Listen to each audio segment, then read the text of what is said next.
Excelente, buenas tardes. Muchas gracias por su tiempo. Gracias por estar presentes esta tarde para nuestro primer webinar del 2023. Primero, desearles a todos un 2023 lleno de salud, sobre todo, y que todos los proyectos, tanto personales como profesionales, se vayan cumpliendo y a la vez que podamos consolidar a la SPE Ecuador tanto en la región como en el mundo. Les voy a robar 5 minutos antes de presentarles a Steven, que nos va a dar una charla muy interesante. Simplemente comentarles que el año pasado cumplimos 30 años, 30 años.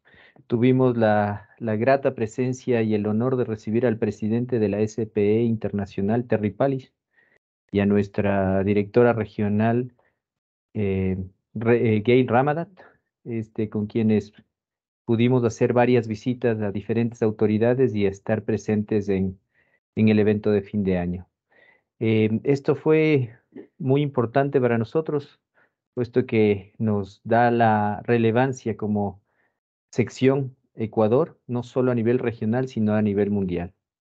Hemos firmado también un convenio con la sección sur, la Southern Colombia, donde vamos a compartir varios conocimientos de la cuenca del Putumayo y de varias empresas que nos unen en el borde. Esa también es una muy buena noticia. Así que se vienen cosas interesantes como parte de nuestro SP Training Program. Nosotros estamos por llevar a cabo, ya está actualizado el cronograma, ustedes lo pueden apreciar en la página web. Y con lo que vamos a arrancar es el día de hoy, con un tema que para nosotros como SPE es nuevo, es interesante porque hemos vinculado al área de facilidades que nos parece magnífico. Recordemos que la SPE es una sociedad abierta donde tenemos no solo la participación de los ingenieros en petróleos, sino la participación de todos los profesionales que están enrolados en el área de energía. Y es así que hemos lanzado este primer webinar en facilidades que ahora voy a pasar a presentarles. Y les invitamos a que si aún no son socios, el año pasado cerramos con 501 miembros, más de 500 miembros profesionales y este año aspiramos a llegar a los 700 miembros profesionales para ser la sección con mayor número de miembros en toda Latinoamérica y el Caribe. Así que bueno, no les quiero quitar más tiempo con estos anuncios y vamos a ir directamente a comentarles de nuestro expositor el día de hoy. Steven Medina es ingeniero químico graduado en la Escuela Superior Politécnica de Chimborazo. Cuenta con más de 8 años de experiencia como ingeniero de procesos en la industria de petróleo y gas. Ha logrado ya una fuerte experiencia en lo que es ingeniería conceptual y básica de proyectos de petróleo pesado, como el Campo ITT y el Bloque 12, ambos en el oriente ecuatoriano. Cuenta con capacidades para usar simulación especializada y diversos software. Y durante su carrera se ha desempeñado en diversos cargos como ingeniero de procesos en EP Petroecuador y Petroamazonas. Entiendo que actualmente está a cargo de la coordinación de ingeniería en la empresa Procopet. Así que ahora nos va a hablar. Quiero darle la bienvenida a Steven, agradecerle obviamente por permitirnos unos minutos de su tiempo, de su apretada agenda y brindarnos el día de hoy esta charla muy interesante acerca del vapor saturado. Steven, Muy buenas estamos. tardes, Fernando. Muchas gracias a todos los asistentes que también se han dado el tiempo para poder asistir a esta charla. Gracias, Steven. Es Perfecto. todo tuya la audiencia.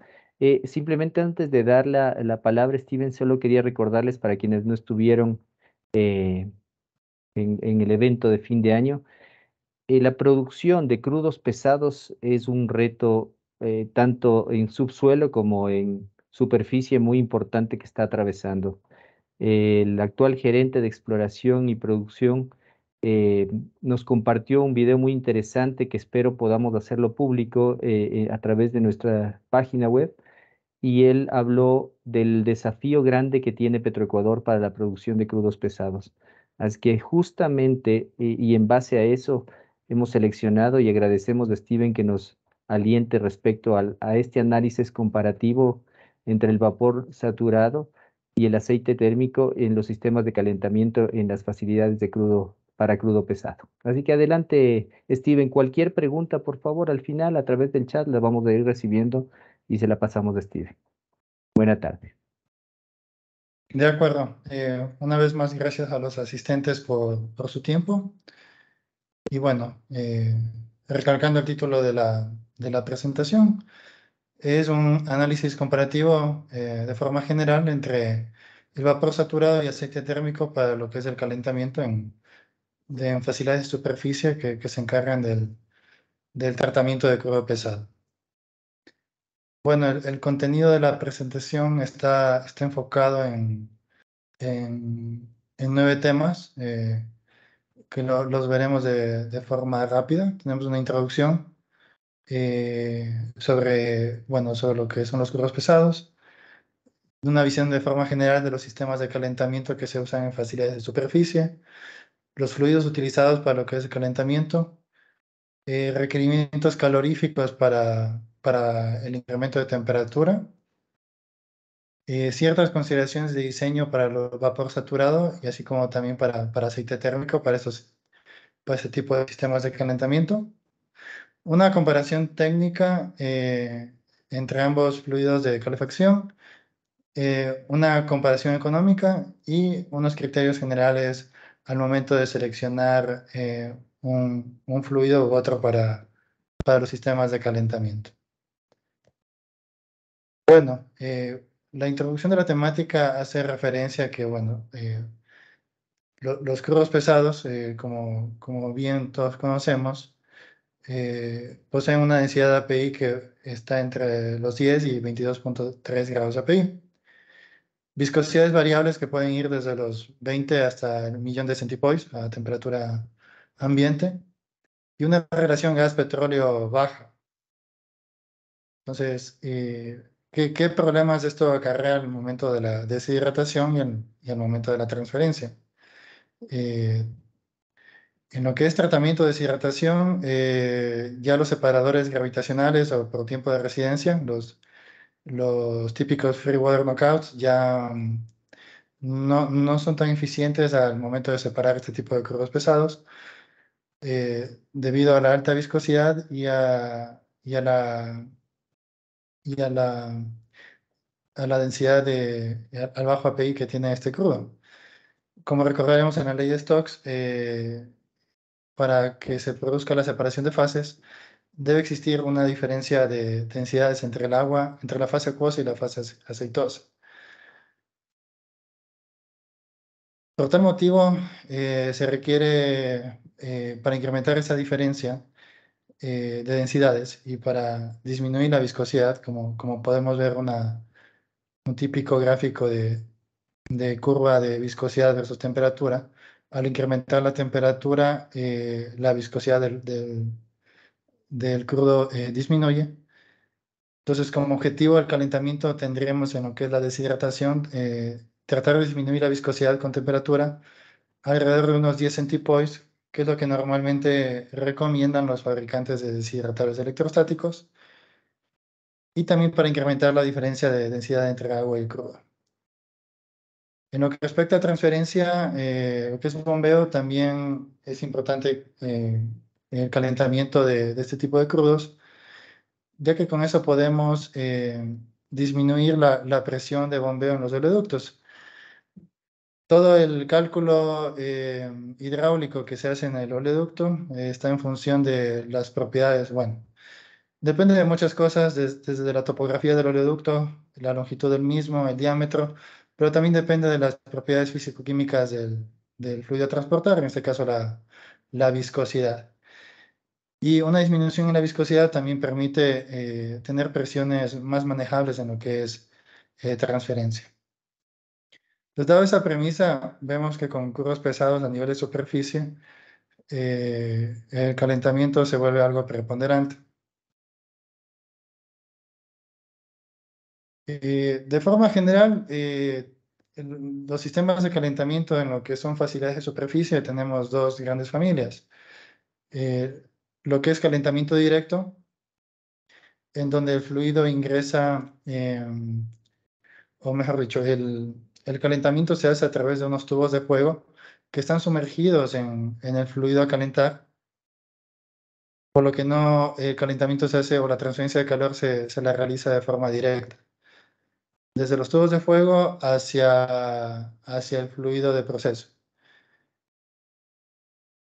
En este tipo de calentamiento tenemos equipos como hornos verticales tipo cohete o recipientes con tubos de fuego.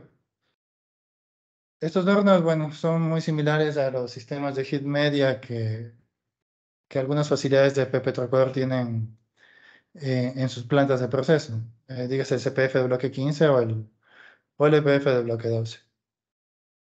Y en el mismo bloque 12 hace años también tenían unos separadores secundarios que funcionaban con tubos de fuego. La segunda familia que tenemos son los equipos de calentamiento indirecto, en donde se usa un fluido calefactor, por llamarlo así, en donde este fluido es calentado en un sistema independiente y es el que transporta la energía calorífica que se va a transferir al fluido de proceso. Justamente la charla va enfocada en lo que es el calentamiento indirecto y en los equipos que son intercambiadores de calor, ya que pueden usar vapor saturado o aceite térmico como fluido calefactor para calentar el fluido de proceso, que en este caso sería el crudo pesado o el fluido que está conformado por agua de formación y crudo pesado. Lo que son calentadores indirectos es prácticamente un calentador de un equipo que tiene un serpentín por donde circula el fluido de proceso y está sumergido en el fluido calefactor, el cual sí está directamente con el tubo de fuego y recibiendo el flujo calorífico.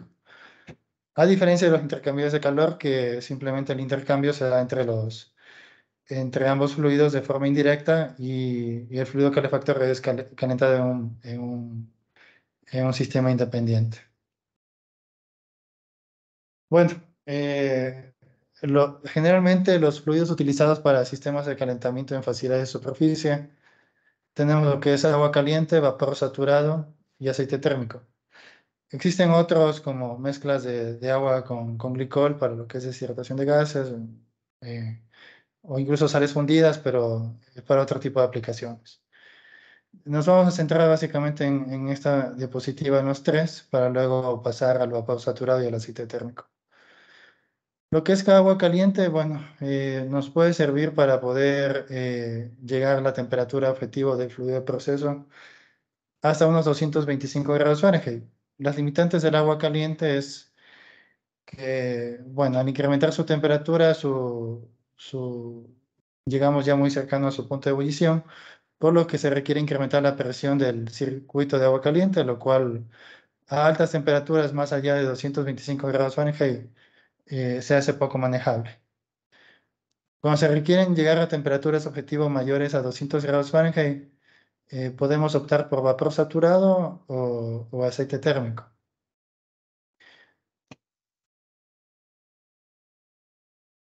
Bueno, en lo que respecta a requerimientos caloríficos, se tiene una tabla comparativa entre ambos fluidos tomando la siguiente premisa.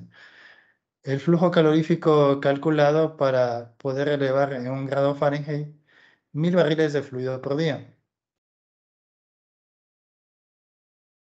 Antes de entrar en la tabla comparativa, reitero lo que, bueno, tenemos como referencia, estamos usando un vapor saturado a 50 psg, cuyo calor latente, un calor que está asociado al cambio de fase, de acuerdo a las tablas de vapor, tenemos que corresponde a 912 BTU por libra de vapor.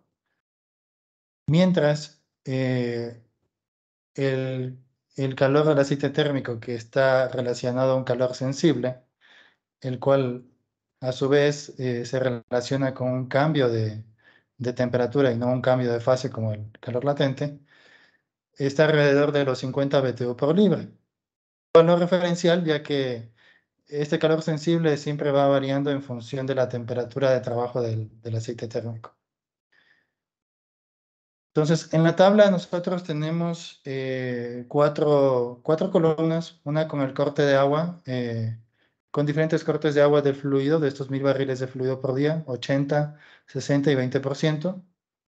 El flujo calorífico que corresponde a cada escenario, por decirlo así. Y el flujo de vapor y el flujo de aceite térmico en libras hora para determinar, para suministrar este flujo calorífico. Entonces, un corte de agua de 80% de 80% o 80% de BSW es típico de tener al ingreso de los separadores trifásicos. Y como podemos ver, se requiere un mayor flujo calorífico alrededor de 12.540 BTU hora para poder incrementar en 1 grado Fahrenheit 1000 barriles de fluido por día. A esto le conlleva 13.28 libras de hora de flujo de vapor o 324 libras hora de aceite térmico. Entonces, generalmente los sistemas de calentamiento para lo que es tratamiento de crudo pesados se los coloca aguas abajo de los separadores trifásicos primarios. Ya que en un separador trifásico primario nosotros ya tenemos un corte de agua menor por ejemplo, un 20% es alcanzable a la salida de un separador trifásico, ya en función del diseño del separador y las condiciones de operación. Y podemos ver que el flujo calorífico disminuye de 12.000 a 7.085 BTU hora. Y por ende, los flujos másicos, tanto de vapor o de aceite térmico, también disminuyen. Esto se debe principalmente a la capacidad calorífica de cada fluido que corresponde a los 1000 barriles de fluido por día. La capacidad calorífica del agua es elevada, es alrededor de 1 BTU por cada libra de grado Fahrenheit, y la del crudo típicamente está por menos de la mitad, alrededor de un 0.42 o 0.43 BTU por libra de grado Fahrenheit. Por tal motivo, los flujos caloríficos son menores cuando se tiene un menor contenido de agua. Y bueno, solo para terminar esta parte, estos valores de capacidades caloríficas ya dependen de la caracterización del crudo y la temperatura de operación, ya que no son valores escritos en piedra, específicamente hablando del crudo. Y ya va a depender de la caracterización y la composición molecular de cada crudo en sí.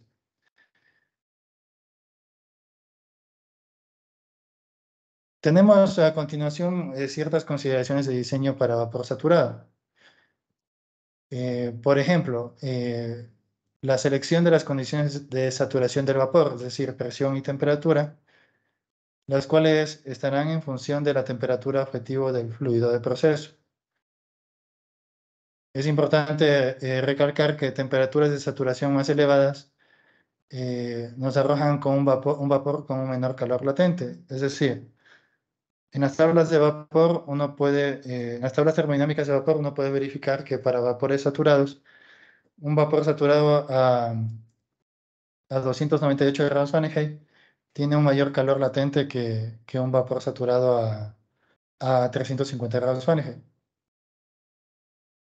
Si es que nuestras temperaturas objetivos son mayores y necesitamos mayor temperatura del vapor, y necesitamos un vapor saturado a esas condiciones de saturación, el flujo másico del vapor también se incrementará.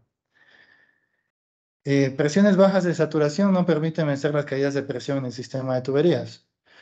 Por otro lado, podemos, por ejemplo, un vapor de 50 psigs como presión de saturación le corresponde a una temperatura de 298 grados Fahrenheit. Pero si el sistema de red de tuberías es bastante eh, largo o bastante complejo, con bastantes bifurcaciones, es probable que esa presión no nos permita regresar al circuito o a la entrada del aireador de la caldera que está generando vapor. Entonces, estos dos parámetros son importantes analizarlos durante el diseño del proceso para definir las condiciones de operación del vapor saturado. Otra lista importante es el tratamiento químico del agua que se va a convertir en vapor saturado. Sistemas como la filtración para eh, poder remover sólidos sedimentables y hasta cierto punto sólidos suspendidos que que no contaminen la caldera al momento de que el agua ingresa para vaporizarse. Lo que es la remoción de hierro, lo cual produce problemas de taponamiento de filtros y de líneas cuando este parámetro no es tratado de la forma adecuada. Ablandamiento, es decir, la reducción de la concentración de carbonato de calcio y de magnesio en el agua que está siendo utilizada para vaporizar, ya que al no tener ablandamiento es muy fácil crear incrustaciones dentro de la caldera y dentro de los circuitos que estén asociados al vapor aguas abajo de la caldera. Membranas de ósmosis inversas que sirven para reducir la salinidad y la concentración de sólidos disueltos totales desde el agua. La desaereación que permite lo que es la reducción de la concentración de oxígeno en el agua a vaporizarse, ya que si tenemos presencia de oxígeno tenemos la probabilidad de que se forme corrosión y oxidación dentro de las tuberías de acero que son parte del circuito de vapor. Y tenemos que también, para poder cumplir todos estos parámetros, tener un sistema de inyección de químicos que nos permitan tener una agua muy tratada al ingreso a la caldera. Otra consideración es en la red de vapor que, bueno, como el vapor, cualquier cambio de presión o temperatura puede hacer que se formen condensados. eh, es importante determinar el número y la localización de las trampas de vapor en todas las tuberías que salen de la caldera hacia los consumidores de vapor.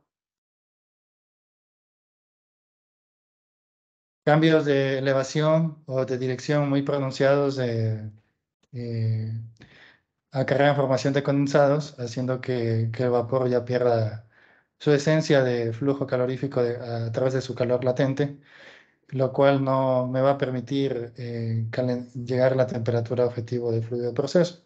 Por lo que las trampas de vapor son esenciales para purgar esas bolsas de condensados que vayan de agua saturada que se vayan formando a lo largo de la red de vapor. Las consideraciones de diseño de para aceite térmico también van a depender de la temperatura objetivo del fluido de proceso. Y bueno, aquí el problema, o mejor dicho, la premisa es ver qué temperatura requerimos para eh, determinar la temperatura de operación del aceite térmico. Una temperatura elevada de operación del aceite térmico, es decir, más allá de los 400 o 500 grados Fahrenheit, puede hacer que se requieran materiales especiales para las válvulas, lo que son asientos, sellos, etcétera. Y generalmente, bueno, en lo que es upstream, las especificaciones de tuberías y válvulas, que normalmente se conocen como piping class, no todas esas especificaciones tienen temperaturas de operación y diseño que vayan más allá de los 400 grados Fahrenheit. Por tal motivo, sí es importante revisar eh, al momento de diseñar este tipo de sistemas la temperatura final de operación del aceite térmico.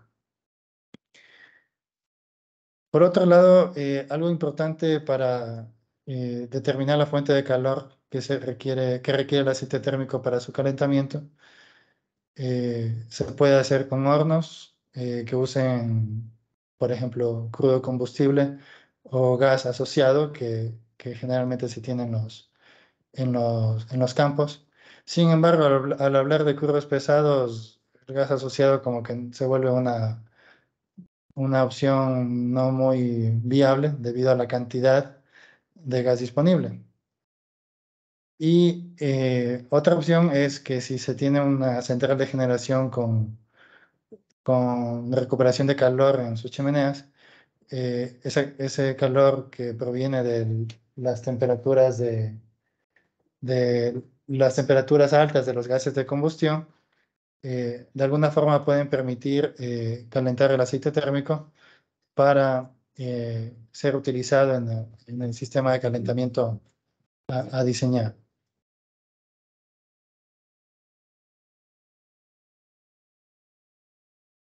A continuación tenemos una comparación técnica entre ambos fluidos, partiendo de una premisa de diseño.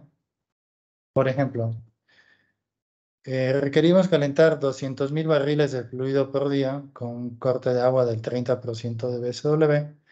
Se sobreentiende que al tener este corte de agua es a la salida de un sistema de separación trifásica y que el incremento de temperatura va desde los 160 hasta los 210 grados Fahrenheit, es decir, un delta T de 50 grados Fahrenheit. El flujo calorífico determinado para llegar a esta temperatura objetivo se lo determinó en 100 millones de BTU hora, que son aproximadamente 3.000 BHP o Boiling Horsepower, como bueno, unidades de energía cuando se refieren a calderas de vapor.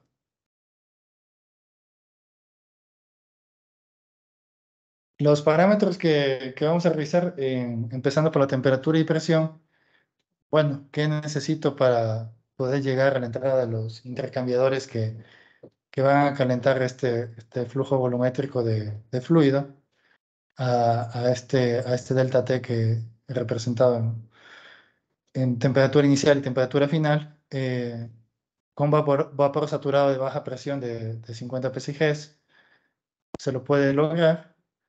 Es decir, el circuito de vapor tendrá que estar en condiciones para poder trabajar con temperaturas de operación de alrededor de casi los 300 grados Fahrenheit.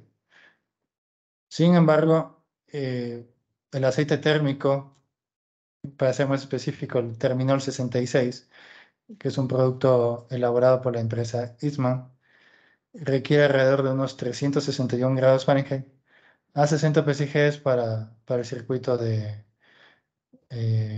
aceite térmico.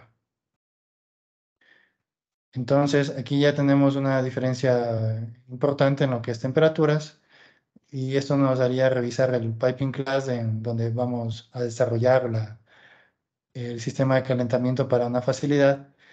Si aquel piping class puede trabajar con temperaturas cercanas a 300 grados Fahrenheit o incluso a 361 grados Fahrenheit. Todo va a depender bueno, de esta especificación de diseño para tuberías y válvulas. Los caudales másicos o volumétricos para recircular el fluido calefactor. Tenemos en caso que para el vapor son 110.000 libras hora que, que se requieren para alcanzar los 100 millones de BTU hora como flujo calorífico. Hablando en términos volumétricos, son aproximadamente 7.500 barriles por día de condensados que estarían regresando a la caldera para convertirse en vapor. Ya yéndonos al aceite térmico, vemos que este flujo másico se incrementa en 20 veces, estamos hablando de 2.350.000 libras hora, o alrededor de 160.000 barriles diarios de aceite térmico que estarían recirculándose por el circuito de calentamiento. Por lo cual vamos a requerir más bombas o mayores tuberías. Ya dependerá del diseño de la ingeniería básica para poder, digamos, adaptarnos a este flujo másico requerido de aceite térmico. El caudal de reposición en operación normal, aquí es donde el vapor, digamos, flaquece. Si es que se tiene un buen sistema de tratamiento de agua para calderas, aún así necesitaríamos una reposición entre el 5 al 10% por las purgas que cada caldera se tiene que hacer. Eso, bueno, se determina en función de los ciclos de concentración que se calculan a partir de los sólidos totales disueltos en el agua de purga que se tiene en cada caldera. Para este caso en particular estaríamos hablando que podríamos ir desde los 11 hasta los 22 galones por minuto de agua adicional que debe añadirse al circuito y el tratamiento químico asociado a esa agua adicional. Para el aceite térmico, en cambio, los proveedores de este tipo de fluidos de calefactores, bueno, recomiendan que se reponga con un 5% anual del volumen de todo el circuito de calentamiento. Y esto va a depender de la operación del sistema.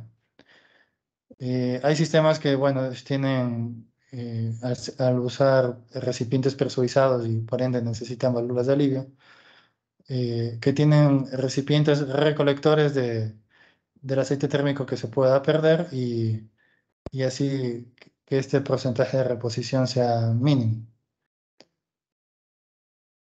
En lo que respecta al tratamiento y monitoreo químico, tenemos que para el vapor saturado prácticamente es un control diario de la calidad del agua y constante tratamiento químico. Como lo había mencionado en el punto anterior, se debe hacer un análisis no solo del agua que alimenta las calderas, sino también del agua que se está purgando en el caldero, hacer análisis y en función de eso determinar las dosificaciones de los químicos para poder estar dentro de los parámetros de funcionamiento de la caldera. En lo que respecta al aceite térmico, lo único que requiere es un control periódico del aceite por degradación térmica. Por ejemplo, estos aceites tienen máximas temperaturas de operación. Entonces, si por un evento aislado la temperatura de operación del aceite se fue más allá de lo que recomienda el fabricante, es probable tener una degradación térmica. Sin embargo, en este caso específico, el terminal 66 sí tiene una muy alta temperatura de, de, de operación, es de alta durabilidad. No recuerdo muy bien las fichas técnicas de este aceite, pero me parece que está por encima de los 750 grados Fahrenheit. Claro, es importante acotar que este tipo de aceites de mayor, mientras su temperatura de degradación térmica sea mayor, van a ser más caros también. Otro punto a considerar que es importante es el material para las válvulas, en donde para este caso en específico del vapor, nosotros tenemos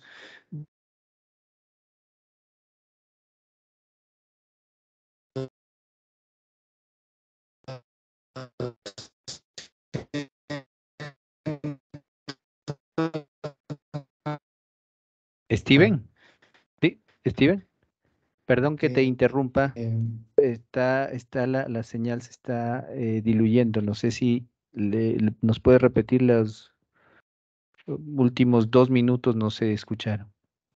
de acuerdo, ¿ahí me escuchan mejor? Fuerte y claro, ahí sí. Ya, sí. Justamente en lo que terminaba con lo que era el control periódico del aceite por degradación térmica de término 66, ya que en función, bueno, comparado con el vapor no requiere ningún tratamiento y simplemente un control periódico de la composición química del aceite.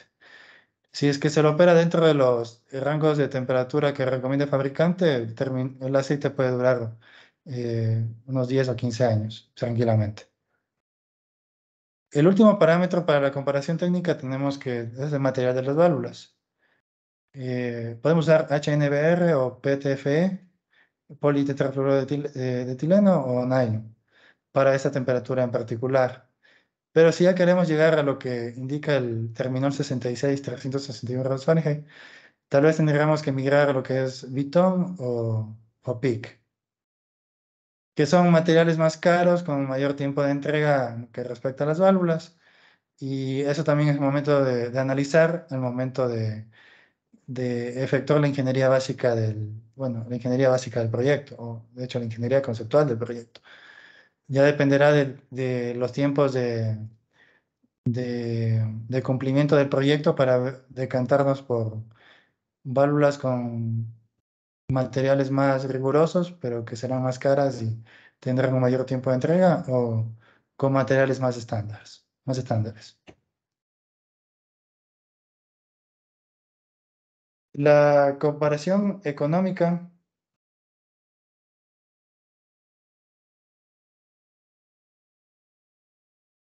de igual forma, está orientada a los 100 millones de BTU hora para los 200.000 barriles de fluido por día para un delta T de 50 grados Fahrenheit. Y bueno, esto está desde el punto de vista como de costo operativo, ya que en costo de inversión, eh, calderas pirotubulares de vapor saturado o calderas de aceite térmico son muy similares en precio. Eh, Sin embargo, en lo que es aceite térmico, el costo inicial del aceite podría serlo un poco más caro respecto al vapor. Pero si vamos para el tiempo de vida de un proyecto, que es para unos 20 años normalmente, vemos que considerando el 5% de reposición para el aceite térmico, más o menos un tambor de 55 galones, está a unos $3.500 aproximadamente. Bueno, precios previo pandemia o durante la pandemia. Vemos que para 20 años y para este sistema necesitamos un poco más de $600.000. En cambio, para lo que es el vapor, ya dependerá del costo de tratamiento, pero generalmente ronda entre el 1 a $2 por cada BHP mensual. BHP como Boiling Horsepower, unidad de térmica para lo que es la capacidad de caldera, de vaporización de una caldera. En lo que es tratamiento, podríamos irnos tranquilamente hasta el 1,5 millones de dólares. Básicamente en 20 años con aceite térmico podría ahorrarme en términos de mantenimiento del fluido de calefacción unos $900.000. Que bueno, tal vez para costos de inversión o de operación de proyectos petroleros no es mucho, pero eh, puede ser un factor a considerar si ambas alternativas en un caso específico están muy similares entre sí, como es el caso que les acabo de presentar.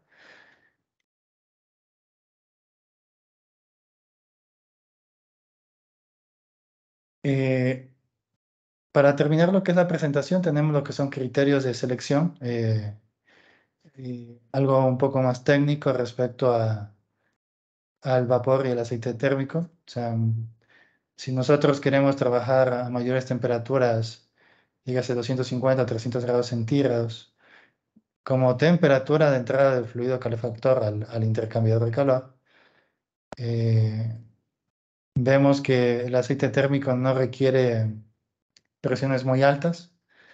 Eso se debe que las presiones de vapor de este tipo de aceites no tienen un cambio muy drástico respecto al incremento de temperatura.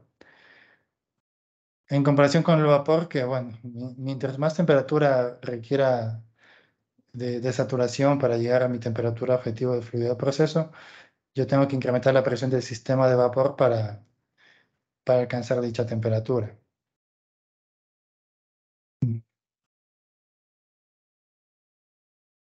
¿Qué parámetros deberíamos tomar en cuenta al momento de seleccionar un fluido u otro para sistemas de calentamiento? Primero, el flujo calorífico que vamos a emplear. O sea, no es lo mismo decir, necesito 10 millones de BTU hora para un sistema pequeño que 100 o 200 millones de BTU hora para una central de procesos que procesa 1 millón de barriles de fluido por día a la entrada de su planta, eh, y que requieran, digamos, aguas abajo de los separadores, calentar 200.000 barriles de fluido por día. El incremento de temperatura también, ¿cuál es la temperatura objetivo que se requiere en el fluido de proceso? La disponibilidad del fluido de calentamiento. O sea, el agua es de relativa disponibilidad inmediata. eh, Eso revisando un estudio hidrogeológico para ver si el nivel freático te permite extraer agua fresca de pozo o algún cuerpo superficial de agua. Obviamente con toda la permisología que los entes de control lo, lo establecen así. También, bueno, es importante considerar que el aceite térmico debe ser comprado y si por mala suerte durante la operación el aceite térmico tuvo que ser desfogado por las válvulas de alivio del sistema y no se contaba con un sistema de recepción de aceite térmico y estaba conectado directamente a un drenaje, perdiste ese aceite térmico y tendrás que volverlo a comprar. Es muy importante, digamos, tener esa consideración durante el diseño de un sistema de aceite térmico. En cambio, con el agua, prácticamente, si tienes un pozo de agua fresca, es de disponibilidad inmediata, como lo menciono acá. El costo de inversión, como ya lo había mencionado previamente, o sea, los equipos tienen un precio similar, dependiendo si, bueno, en presiones de operación son similares, pero para el aceite térmico sí vas a necesitar primero comprar el aceite térmico y eso podría ser un poco más caro respecto al vapor saturado. Los costos de operación, como los había mencionado, o sea, el aceite térmico no requiere tratamiento ni reposición continua en operación normal. Y el vapor requiere todo un tratamiento riguroso del agua y personal especializado para hacer los análisis y las recomendaciones de inyección de químicos para precautelar la integridad de las calderas y de los intercambiadores de calor.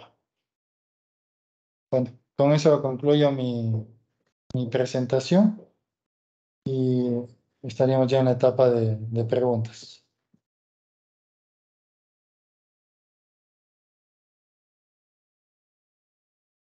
Muchas gracias, estimado Steven. Excelente presentación. eh, Bastante interesante, nueva.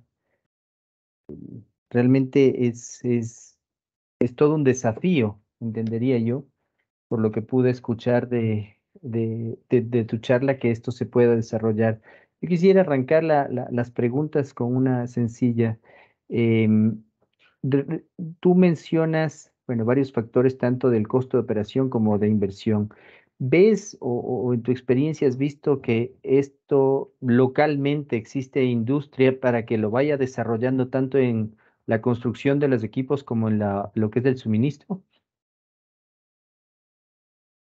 Mm, A ver, en lo que es generación de vapor, en lo que es en el sector industrial, no de oil and gas, sino en el sector industrial, sí existen ciertas empresas que fabrican calderas, pero para las exigencias que la industria del petróleo lo exige, eh, es un poco más complicado. O sea, se lo podría hacer, eh, pero las empresas que se dedican a la fabricación de recipientes presurizados tendrían que certificarse con la ASME en el código que corresponda para poder fabricar estos equipos.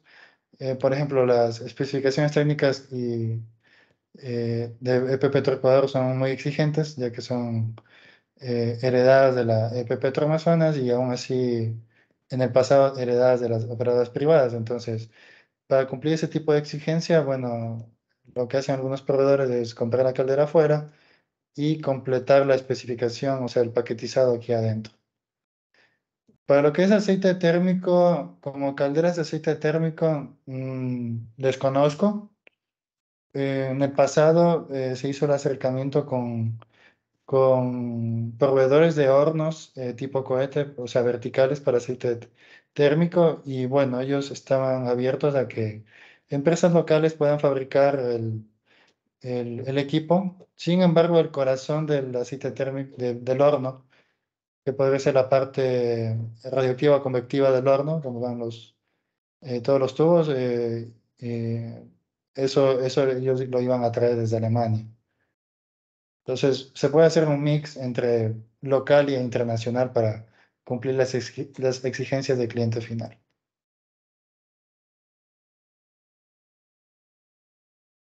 Súper claro, Steven. Te agradezco. No sé si alguien más dentro de la audiencia tenga alguna pregunta, que nos puedan compartir por el chat. Como te digo, el objetivo como lo dije al inicio, el objetivo de esta charla es abrir el debate respecto a las condiciones que se tienen ya, porque no es nada nuevo la producción de crudo pesado que tenemos ya en ciertos bloques y la imposibilidad de poderlo manejar, más desde subsuperficie y no decirlo ya en superficie. Entonces, parece que es un tema que sí debe ser llevado técnicamente para buscarle una solución que, como lo mencionaste también en tu charla, sea económicamente rentable, porque soluciones va a haber. Sin embargo, ya aterrizadas a nuestra realidad, resulta demasiado oneroso y eso hace que complique la economía de cualquier proyecto. Entonces, me parece que ahí es donde está el reto importante para la industria ecuatoriana, donde se pueda ir desarrollando los campos a través de los equipos y el suministro de cualquiera de los elementos que complementan el servicio de los equipos para este tipo de crudo pesado. Así que bueno, vamos a esperar un par de minutos más, Steven, si es que hay alguna pregunta y no sé si tengas algún otro comentario adicional. Bueno, como en comentario, si bien la charla estaba enfocada a lo que es superficie, no es menos importante también que a nivel de fondo ya también se debe, digamos, enfocar qué tipo de solución se le puede dar al levantamiento artificial para crudos pesados. Eh, Desde calentadores eléctricos en fondo, inyección de vapor o producir de tal forma que siempre tengas un corte de agua eh, que esté más allá del punto de inversión de emulsión, es decir, 70-80% del corte de agua, o tal vez no usar bombeo electrosumergible centrífugo, sino migrar a bombeo de cavidad progresivo. No sé, también hay una problemática interesante en lo que es fondo, y bueno, una vez que ya llega a superficie, ya ese problema que se traslada a superficie es lo que vimos en esta pequeña charla en la tarde del día de hoy. Es correcto, es correcto. Y justamente el ingeniero Patricio Llerena, bienvenido, qué gusto saludarlo. ¿Existe alguna solución para bajo pozo debido principalmente a que el problema principal que se presenta en el flujo vertical desde el downhole al... Sí, sí, es correcto, mi estimado Patricio, es justamente lo que lo vamos a discutir y aprovecho de vuelta estos minutos. Em, Como parte de la sección Ecuador, también somos parte de la sección técnica de levantamiento artificial y gas de liquefaction. Y se está organizando para el mes de marzo una charla regional de levantamiento artificial donde vamos a topar este punto, justamente crudos pesados y todos los desafíos y todo lo que se ha llevado adelante en la región, tanto en América como en otros lugares, para el desarrollo de crudos pesados desde el fondo del pozo. Sí, ese es el reto y justamente es el reto que lo ha planteado el gerente de exploración de Petroecuador al presidente de la SPE Internacional para buscar la ayuda técnica desde varias partes del mundo. Entonces ya tenemos algunos, eh, no solo empresas, sino personas interesadas desde Canadá para venir a informarnos y a darnos a conocer algunas de las técnicas para levantamiento artificial, tanto también en Venezuela para lo que es crudos pesados. Así que les invitamos desde ya a ser parte de este seminario que va a ser regional con el apoyo de la sección técnica de levantamiento artificial y a su vez les invitamos a que hagan la renovación de la membresía. Cuando ustedes ingresen a la página web de la SPE, van a encontrar la sección técnica de levantamiento artificial y en esa van a encontrar muchísimo respecto a este tema de crudos pesados. Así que si no tenemos más preguntas y más comentarios, vamos a dar por terminado este webinar sin antes agradecerles a todos los participantes. Muchísimas gracias, Fernando, tocayo. Eh, ¿Tienes algún análisis, me dice respecto, Steven, tienen algún análisis estimado con respecto a la producción mínima de crudo pesado a partir de la cual aplicarían estas alternativas de calentamiento? Steven. Sí, entendería que la pregunta va orientada al caudal mínimo de producción, en donde me Correcto. gustaría instalar o no un sistema de calentamiento, sea de vapor saturado Aceite térmico. o de aceite térmico. Mm, bueno, primero orientemos la respuesta a lo que sería la deshidratación. Por ejemplo, si es que tengo una producción pequeña que me permita a través de un tanque de lavado tener eh, un tiempo de residencia de unas 12 horas. Y bueno, previo a una prueba de laboratorio que eh, yo puedo tener la separación en 12 horas de las fases, ya sea un crudo de 16 grados API o 15 grados API, y tal vez podría obviar el tema de calentamiento o simplemente lo que se hace en sistemas un poco más tradicionales, calentar el colchón de agua del tanque de lavado. Si el caudal de producción me lo permite así, o sea, qué sé yo, pueden ser estimativamente unos 2.000, 3.000 barriles de crudo por día, pero va a depender de qué tan pesado sea. Si ya es un crudo más pesado, probablemente sí requiera un sistema de calentamiento para poder deshidratarlo. Eh, me parecería de acuerdo a la experiencia que he tenido con crudos de menores a 15 grados o 14 grados API, ya sería un problema solo tenerlo con un tanque de lavado sin calentamiento, entonces ya tendríamos que considerar ahí un calentamiento de colchón de agua o inclusive tratar de migrar a un sistema de separación electrostática. En lo que respecta a la transferencia, eso ya debe depender de la longitud del oleoducto eh, y, y de la producción que tengamos. Eso va a depender, por ejemplo, si mi campo y el punto de fiscalización que debo entregar a la siguiente operadora es, no sé, a pocos metros, probablemente no necesite calentar nada. Pero si ya son kilómetros de oleoducto, eso requerirá un análisis hidráulico para determinar la temperatura óptima de transporte del ducto sin que se suba la presión exageradamente. En sistemas de transferencia, bueno, generalmente en lo que es la red de oleoductos del Distrito Amazónico, se trata de no llegar más allá del límite de la clase 300, perdón, 600, en donde la presión de operación está por los 1000 PSIGs.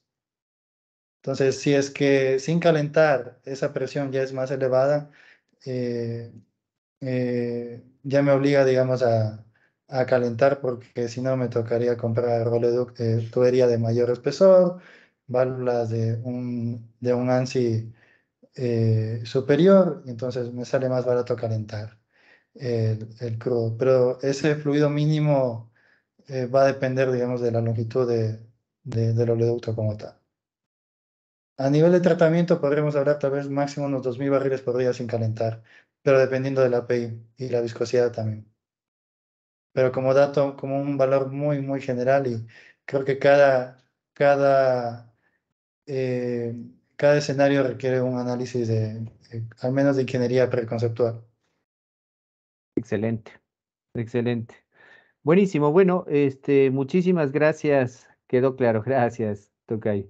Excelente, entonces pienso que con esto podemos cerrar. Como les digo, esta es la invitación a todos quienes están el día de hoy participando. Nuestro mayor interés como SPE es que podamos aglutinar al mayor volumen de profesionales en la industria y este es nuestro llamado a través de este webinar que reitero el agradecimiento para Steven y le felicito por esta presentación. Y no solo va a ser este es solo un ejemplo de las áreas que vamos a aglutinar. Estamos buscando aglutinar otras áreas como seguridad y medio ambiente y demás. Así que pronto tendrán nuevas noticias de nosotros. Muchas gracias por su atención y que tengan una muy buena tarde. Buena tarde, gracias a todos. Hasta luego. Gracias, Steven. Hasta luego.